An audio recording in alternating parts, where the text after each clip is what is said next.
Okay, congratulations. I absolutely love this film. Thank It you. was fantastic. And Thanks so much. what was it, when you got this script or were told about it, what really got you? Well, I think the main thing was that it's this big action movie that's really entertaining to watch in, for 2 hours, but there's also substance to it. There's stuff that if you feel like it, you can go home and think about and talk about for quite a while after the movie. Absolutely. There's no question about that. You walk out going, wow, and then you really do think for a while. But Evie, I mean, she's so complex. Tell me a little bit about her, because she changes so much throughout the course of the film. Right.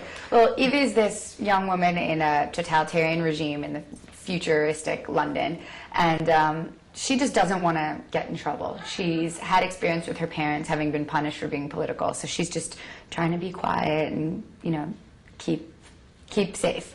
And then she meets this character, V, and gets swept up into this revolution. Now, did you find yourself kind of changing along with her in this film? Well, I think it definitely made me ask a lot of questions that I still don't have answers to. Those are the best types of questions to ask, the ones that you'll always, continue thinking about and continue changing your mind about and learning new things about. And when, if ever, is violence justified, and all of the questions that go along with that, and it definitely makes you think about all those things. Was there any preparation involved for you? Did you go back and read the graphic novel, or because it's a different character too? Yeah, the character definitely changed, but the graphic novel was an amazing help, because since you have this gorgeous art all throughout it, you have it's almost like a storyboard for the movie, and there was lots of, like reading preparation that I was able to do to help me, because since so many of the themes and, sort of aspects of the government and of sort of the rebels are like, follow cycles of history. There's so many points in history that I was able to read about to think about what real life people did in similar situations. Yeah, really fascinating. I commend you for taking on this, because it is more than just a role, I think. Yeah, it's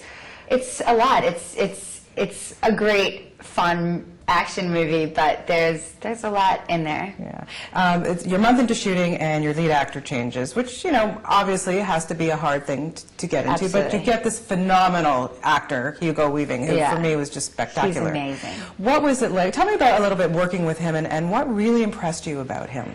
It's just Hugo's in a mask the whole movie. Obviously, that doesn't move, that doesn't come off.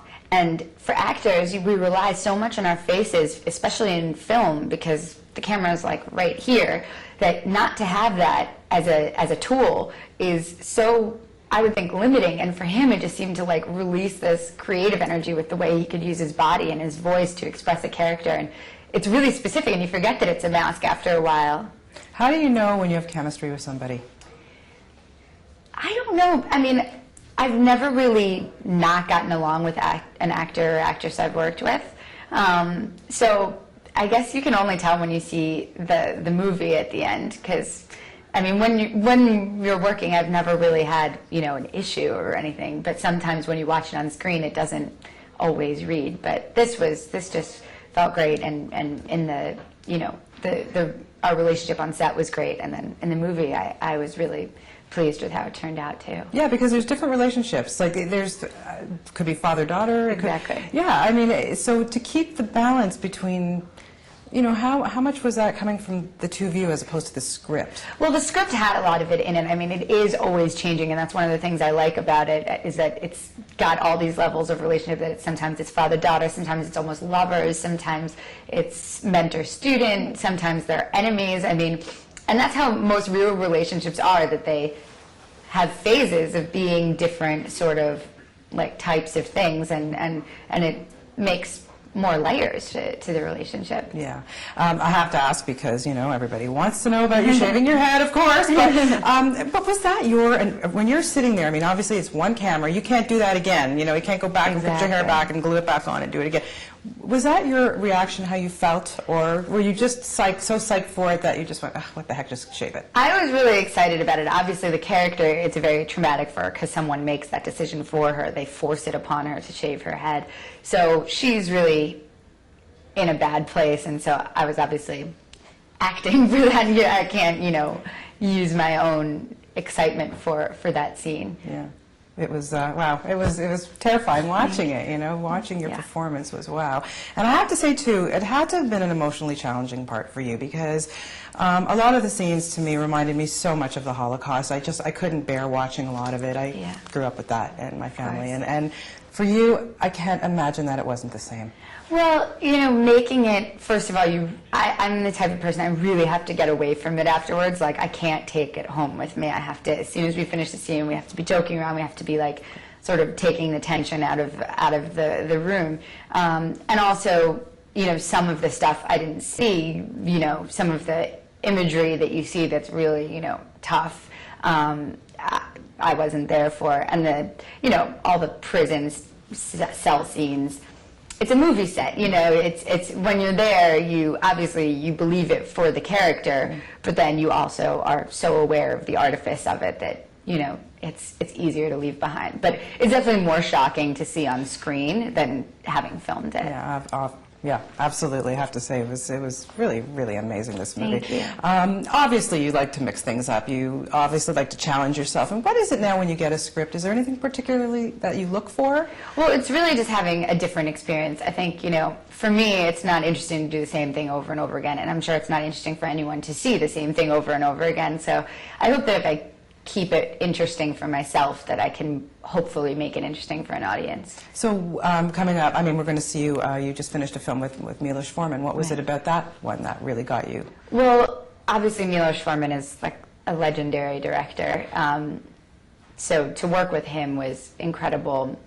And I essentially played 3 characters in the movie, which was a big challenge, obviously, because you're always stuck in the same physicality, and to play different characters is a big challenge.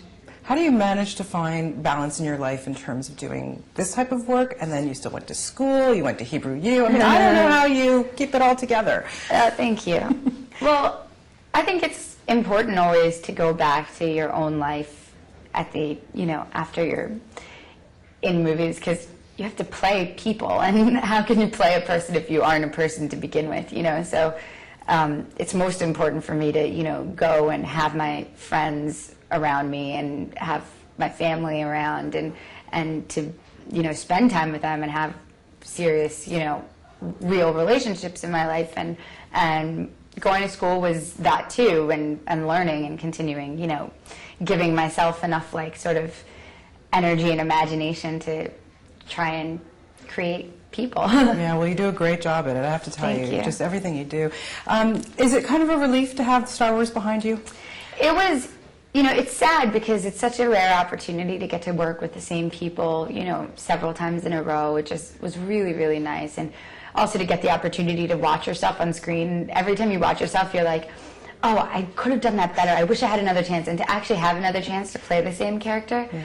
So it was definitely sad to have it all end, but it's also exciting to, like, start new things. Yeah. When you made V for Vendetta, what was the, you know, was there a scene that you particularly just loved doing? Obviously the light scenes are really fun, like the fun scenes between V and Evie, like when he's, you know, sword fighting with the suit of armor, that sort of thing is, you know, definitely challenging and also fun. Yeah, it's just, again, I really loved it. Now you said you're coming to Toronto. I know you're going to be making a film with Dustin Hoffman. Can you just tell us a little bit about it, because it sounds so great. I'm so excited. It's called Mr. Megorium's Wonder Emporium. It's a kids movie about a magic toy store, and Dustin plays the owner of the toy store, who's in his mid-240s, and I'm his sort of protege, and we'll be in Toronto for a few months. So wow, well, we look forward to that. Very excited. It'll be nice. All these kids who know you from Star Wars will be, I'm sure, looking forward to that too. Oh, I can't wait. Yeah. Thank you. Well, thank you. It's always lovely to talk to you. Thank you, you too. Good luck with